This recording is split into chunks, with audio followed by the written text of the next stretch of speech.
Assalamualaikum warahmatullahi wabarakatuh.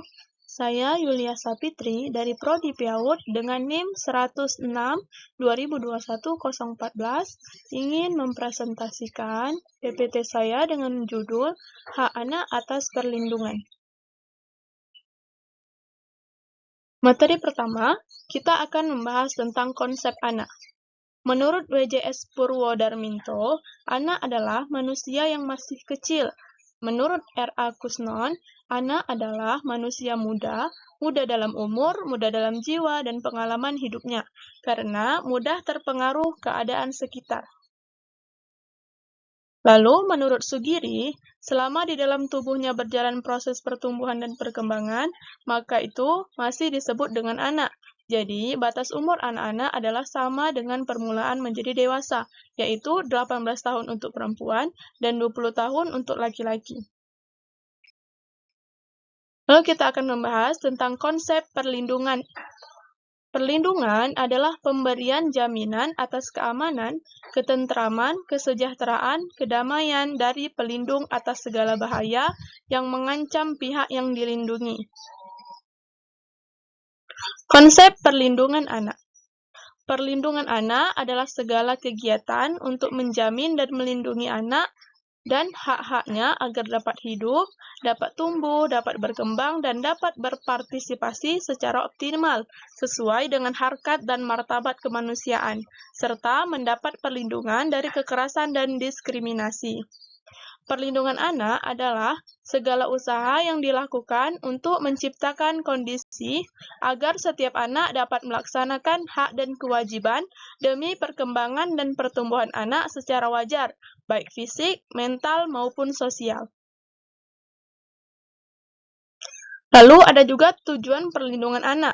Dalam Undang-Undang tentang Perlindungan Anak dan Konvensional Hak Anak, Pasal 3, tujuan dari perlindungan anak yakni menjamin terpenuhinya hak-hak anak agar dapat hidup, dapat berkembang, dapat berpartisipasi secara optimal sesuai dengan harkat dan martabat kemanusiaan, serta mendapat perlindungan dari kekerasan dan diskriminasi demi terwujudnya anak Indonesia yang berkualitas, berakhlak mulia, dan sejahtera. Terdapat juga hukum perlindungan anak. Menurut Arif Gosita, hukum perlindungan anak adalah hukum yang menjamin anak benar-benar dapat melaksanakan hak dan kewajibannya. Hukum perlindungan anak adalah hukum yang menjadi dasar dan pedoman melindungi, mengatur, dan menjamin anak dapat melaksanakan hak dan kewajibannya secara seimbang dan manusiawi positif. Lalu, terdapat juga Undang-Undang Perlindungan Anak, yakni di Pasal 20, negara, pemerintah daerah, masyarakat, keluarga, dan orang tua berkewajiban dan bertanggung jawab terhadap penyelenggaraan perlindungan anak. Perlindungan anak diusahakan oleh setiap anggota masyarakat sesuai dengan kemampuannya dengan berbagai macam usaha dalam situasi dan kondisi tertentu. Setiap warga negara ikut bertanggung jawab terhadap dilaksanakannya perlindungan anak demi kesejahteraan anak. Ada 3 tanggung jawab terhadap perlindungan anak. Yang pertama, pemerintahan dan negara. Ada di pasal 21, 22, 23, dan 24. Lalu orang tua dan keluarga ada di pasal 26. Lalu masyarakat ada di pasal 25. Syarat pelaksanaan perlindungan anak. Yang pertama, harus mempunyai landasan filsafat, etika, dan hukum. Yang kedua, mengutamakan perspektif kepentingan yang diatur, bukan kepentingan yang mengatur. Yang ketiga, melaksanakan respon keadilan yang restoratif atau bersifat pemulihan.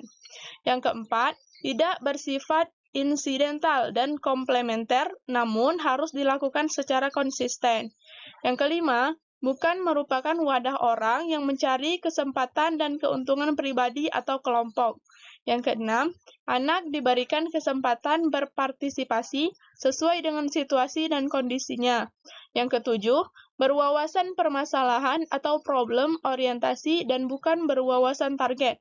Yang terakhir, merupakan orang yang mengembangkan kebenaran keadilan, dan kesejahteraan anak. Ruang lingkup perlindungan anak ada 3. Yang pertama, perlindungan pokok, meliputi pendidikan, kesehatan, sandang, dan pangan. Yang kedua, perlindungan jasmaniah dan rohaniah, meliputi kekerasan fisik dan kesejahteraan emosional dan psikologis. Yang ketiga, perlindungan primer dan sekunder, meliputi dapat mencegah resiko bahaya yang merugikan anak dan tindakan terhadap kasus-kasus apabila pelanggaran hak anak terjadi. Dari semua materi yang sudah saya sampaikan, bisa saya ambil kesimpulan bahwa hak anak atas perlindungan adalah bahwa anak-anak memiliki hak yang mendasar untuk dilindungi dari segala bentuk kekerasan, eksploitasi, dan diskriminasi. Perlindungan ini mencakup aspek-aspek seperti hak atas hidup, hak pendidikan, hak kesehatan, dan partisipasi dalam keputusan yang mempengaruhi mereka. Penting bagi semua pihak, termasuk pemerintah, masyarakat, dan lembaga internasional, untuk berperan aktif dalam memastikan perlindungan penuh terhadap hak-hak anak ini. Baiklah, sekian presentasi dari saya. Assalamualaikum warahmatullahi wabarakatuh.